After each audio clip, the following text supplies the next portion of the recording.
ശമൂവേൽ പ്രവാചകൻ ഈശായുടെ വീട്ടിൽ ചെന്നു. ദൈവം പറഞ്ഞു, ശമൂവേലെ ഇങ്ങനെ കിടന്ന് കരയരുത്, ആ ശൗലിന് പകരം ഞാൻ വേറൊരുത്തനെ കണ്ടിട്ടുണ്ട്, ഈശായുടെ വീട്ടിലോട്ട് പോകാൻ പറഞ്ഞു. വീട്ടിൽ ചെന്ന സമയത്ത് നല്ല ആരോഗ്യമുള്ള ഒരുത്തൻ വന്നു. ഈശായുടെ അടുത്ത് പറഞ്ഞു, ഇവിടെ നിന്ന് ഇതിനകത്തൊന്നും രാജാവുണ്ട്.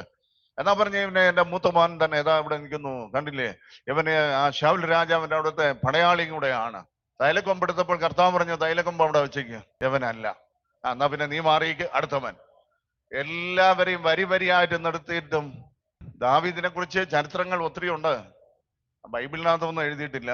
ഇഷ്ടത്തോടെ ജനിച്ച പുത്രൻ അല്ലായിരുന്നു എന്നും എന്തൊക്കെയോ പ്രശ്നങ്ങൾ ഉണ്ടായിരുന്നു എന്നെല്ലാം പറയുന്നു. അതിന് നമുക്ക് പിടിയില്ല. ഒറ്റ വാക്യം മാത്രമേ, അകൃത്യത്തിൽ എൻ്റെ അമ്മ എന്നെ ഗർഭം ധരിച്ചു എന്നുള്ള വാക്യം മാത്രമേ ഉള്ളൂ.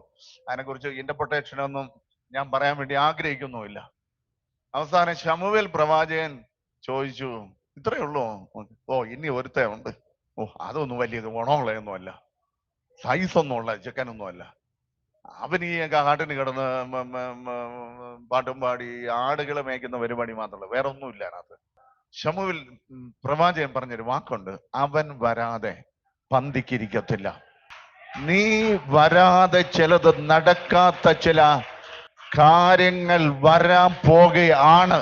തള്ളിക്കളഞ്ഞ കല്ലിനെ മൂലക്കല്ലാക്കുന്ന ഒരു ദൈവം ഇന്നും ജീവിക്കുന്നതിനാൽ ചെവിയുള്ളവർ കേൾക്കട്ടെ. ജീവിതത്തില് റിജക്ഷൻ അനുഭവിച്ച് നിന്റെ കുടുംബത്തിനകത്തോ നിന്റെ ബന്ധുമിത്രാദികളുടെ നടുവിലോ നീ എന്ന വ്യക്തി ജീവിച്ചിരിക്കുന്നെന്ന് പോലും ചിന്തിക്കാതെ വണ്ണം തള്ളിക്കളയപ്പെട്ട ഒരു മേഖല ഉണ്ടെങ്കിൽ ഹല്ലേലൂയ, ദൈവം നിന്നെ മൂലക്കല്ലാക്കി ചിലത് പണിയാൻ ദൈവം തുടങ്ങാൻ പോകുകയാണ്.